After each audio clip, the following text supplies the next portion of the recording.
it's Kier. I've been meaning to make this video for, well, most of this week, but I've had a really bad sinus infection, and if you have any problems with your immune system and autoimmune disorders, you know how that goes. You get an infection, and your entire fucking body goes apeshit. So, this is really the first time this week that I felt good enough to make a video, and, yeah. The topic of change has come up a lot this week. Personal change, world change, you know, all of it. All of it. I turned 28 on Tuesday. Yay! And that always makes me think about change in my life and where I've been and where I want to go, and I get super fucking moody on my birthday. I just think about shit that nobody should think about if they want to have a happy birthday. But yeah, I made it through that, and by March 18th I was fine. But something astrological happened on my birthday that also had me thinking about change. I wrote this shit down, or at least the main points of it, so that I wouldn't fuck it up. So, on March 17th, Uranus squared Pluto. By the way, this bitch is poor, and right now I don't have a printer, that's why I wrote this down. But I'll put the link to the article thingy talking about it in the description box. Anyway, on March 17th, Uranus squared Pluto. This is one of the most significant and challenging planetary influences for a generation. A lot of the times you'll see war and natural disasters, rises in dictatorships, ruthless international corporations, rigid theocracies, and citizen protests. The last time this happened was in the 1960s.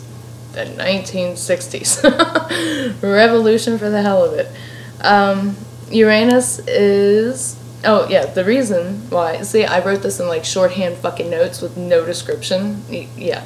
Anyway, the reason this is such a big change, and such big change comes of it, is because Uranus is the planet of change, as in, like, revolution, invention, and higher awareness. And when it squares Pluto, it's bigger because Pluto is the planet of destruction, transformation, renewal, and globalization. So you get this great big change on a global scale, and you get a lot of governments trying to pull their bullshit, and a lot of citizens finally saying enough is enough, which I would love to see us get to that fucking point.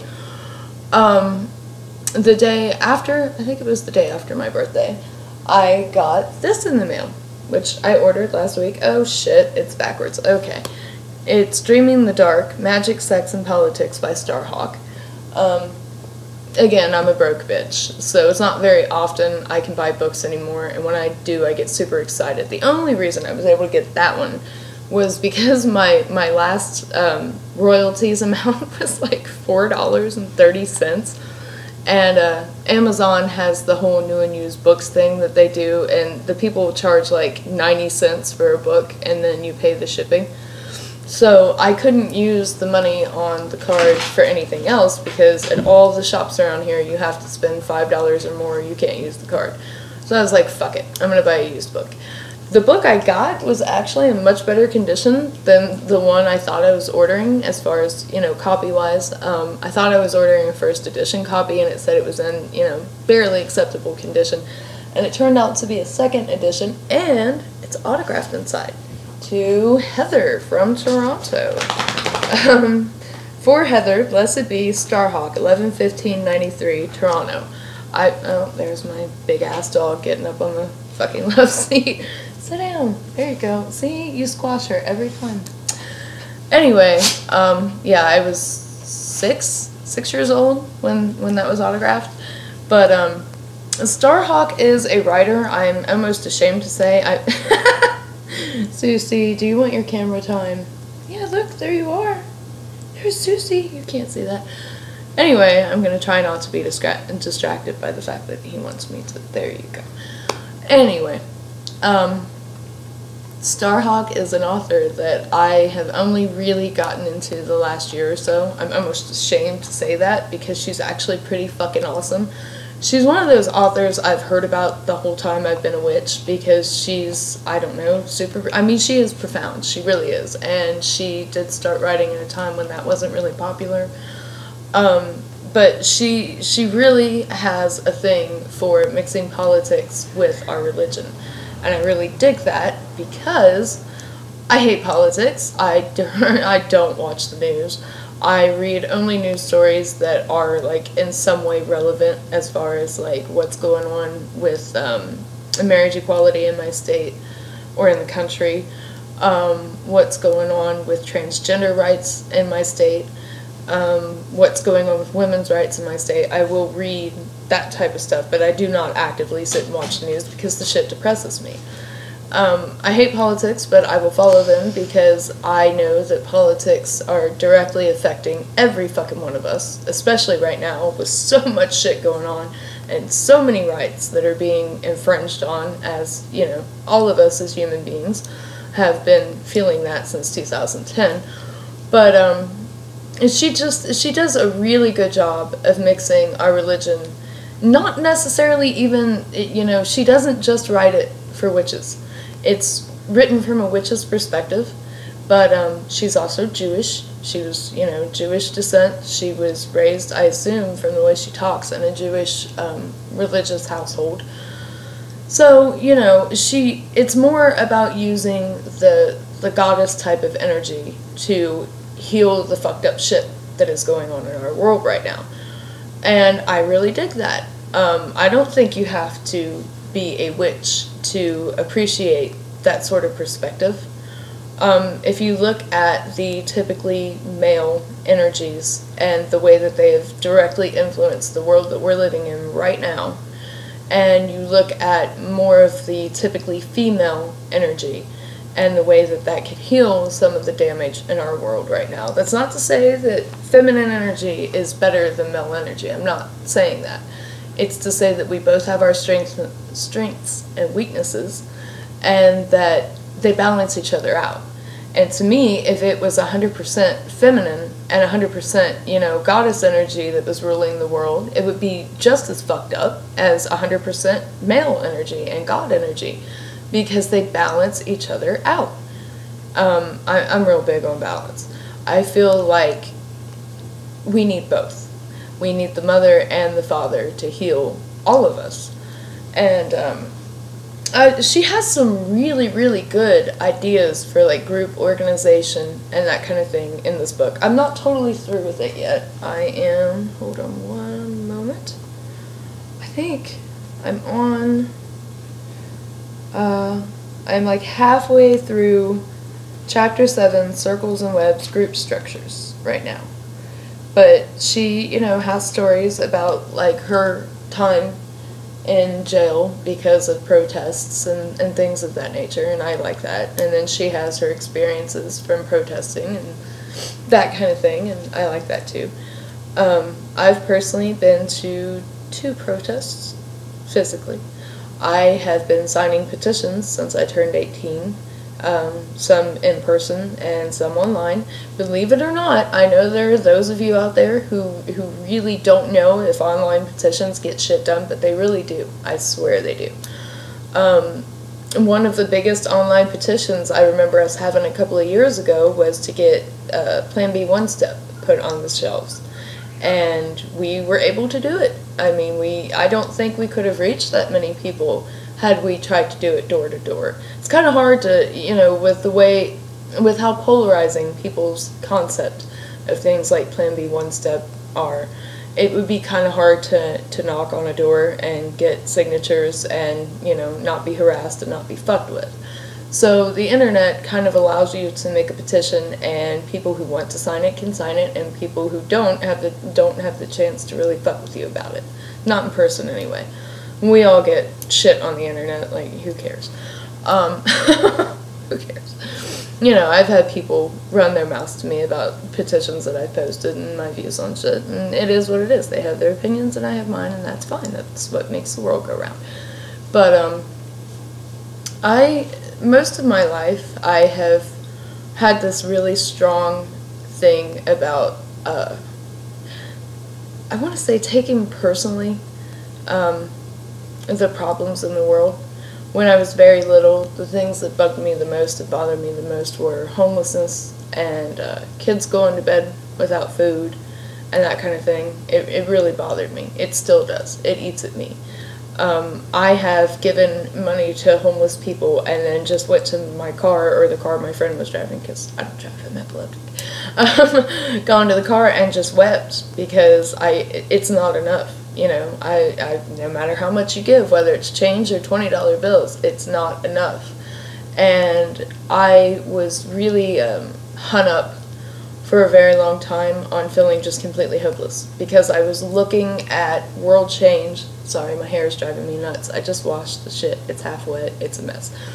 Anyway, I was looking at world change on a world scale. And I think if you look at world change as in the entire world, you're gonna get overwhelmed and you're gonna just give up, because that's a lot to fucking take on. I mean, creating any social change, no matter how big or small, is a lot to take on. And when you think about the concept of changing the world, the whole fucking world, that's a lot for anybody. And it seems like you never have enough money, you never have enough time, you never have enough to give on that scale. And who the hell would, you know? But a few years ago, I want to say it was about 5 years ago, I had this change of perspective.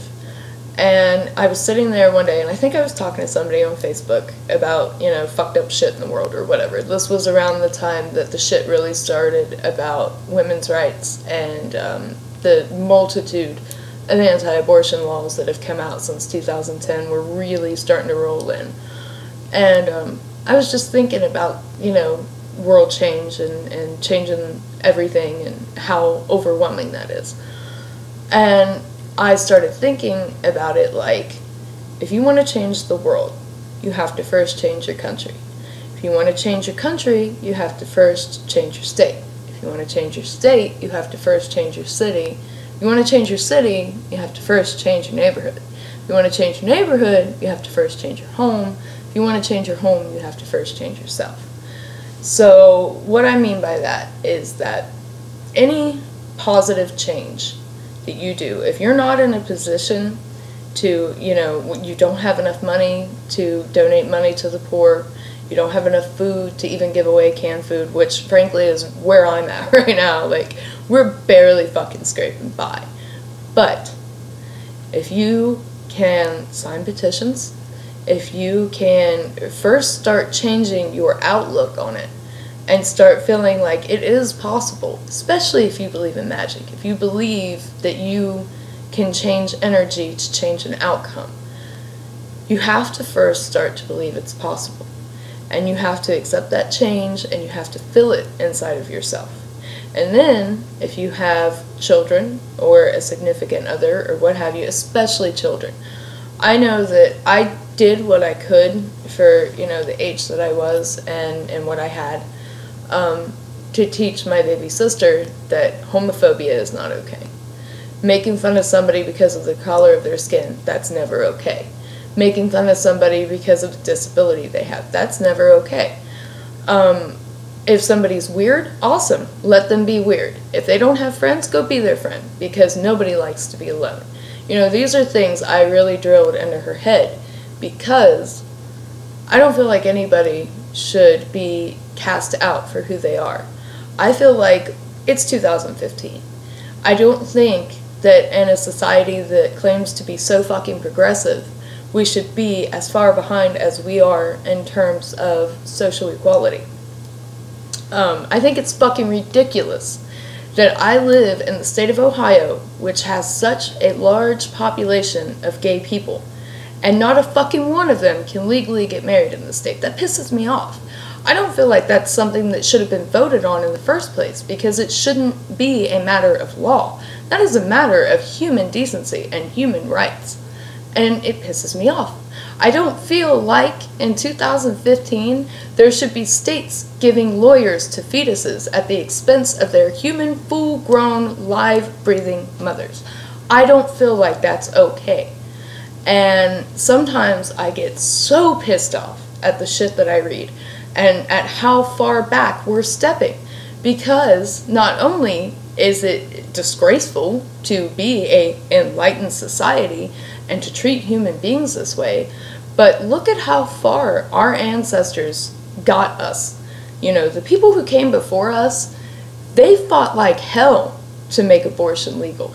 They fought and fucking died to give us the right to vote that most of us won't even go and use.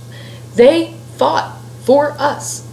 And we're just letting the government take all of that away. You know, and we're not batting a fucking eyelash over it. I mean, I know there are people out there who protest and who do say things, and I appreciate everything that all of you do. But I feel like there's a hell of a lot more who don't.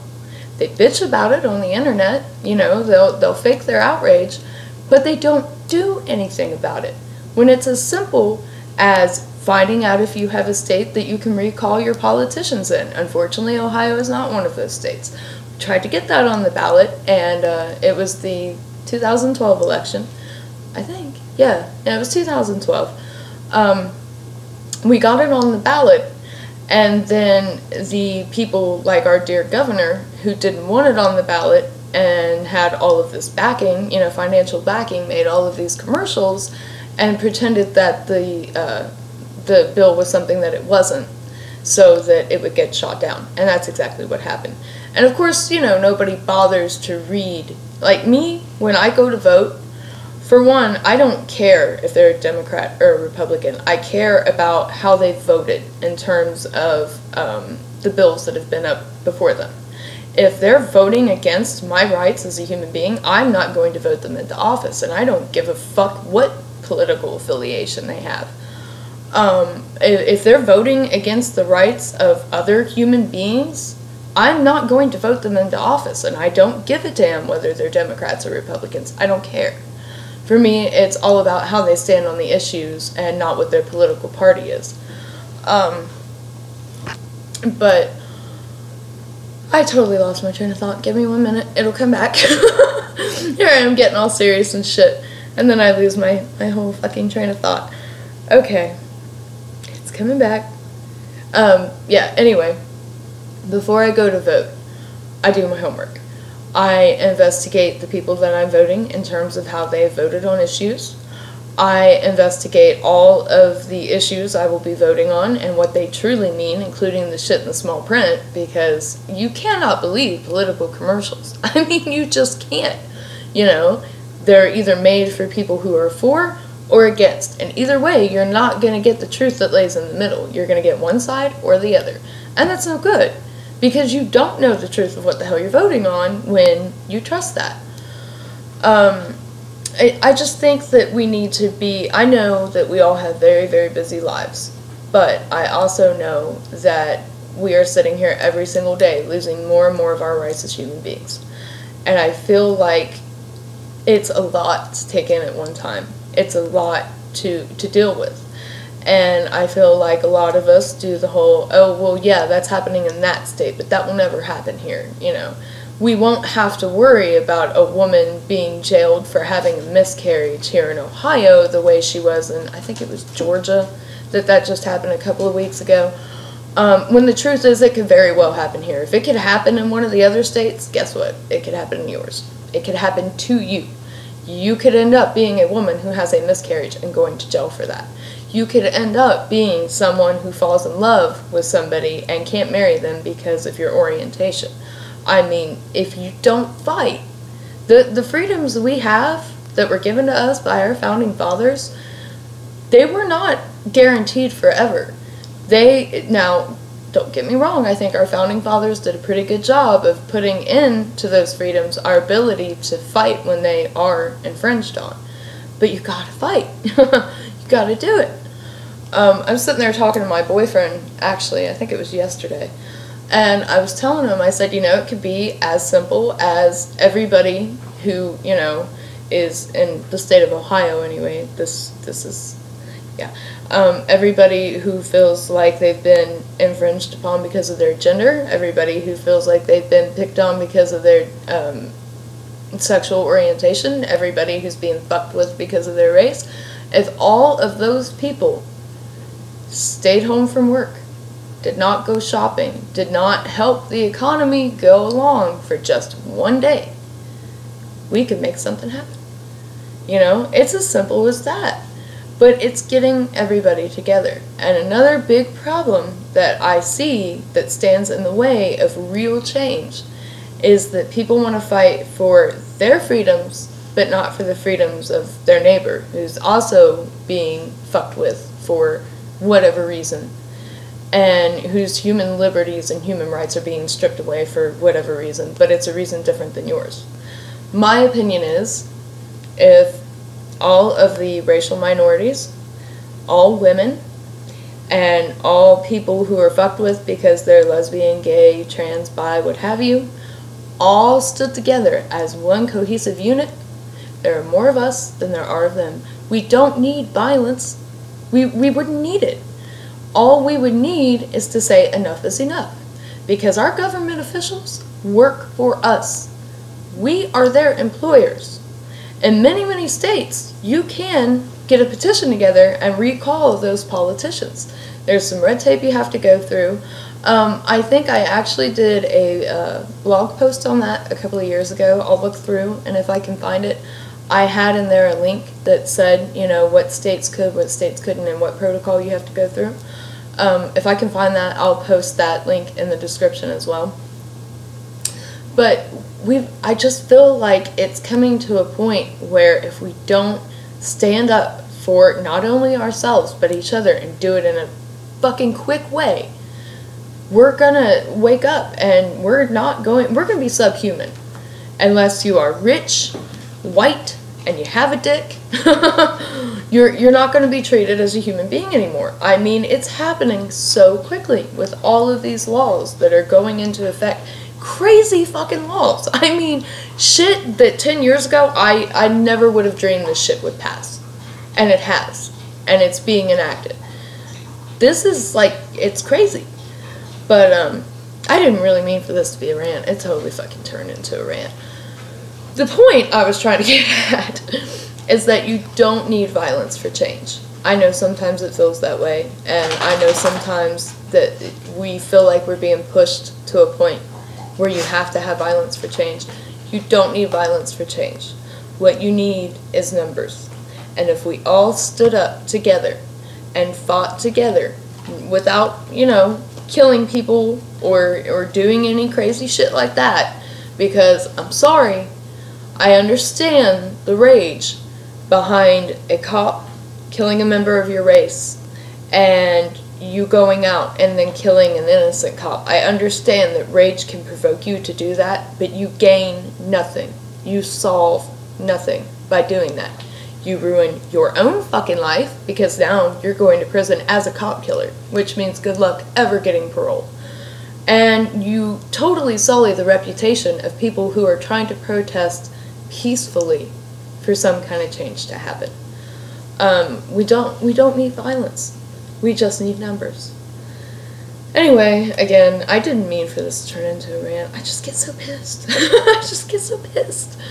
I love you all. You guys are great. You guys have been really great since I started making videos. Yeah, you guys have been great. And I hope it didn't freak you out with this whole hippy-dippy change the world shit, but what can I say?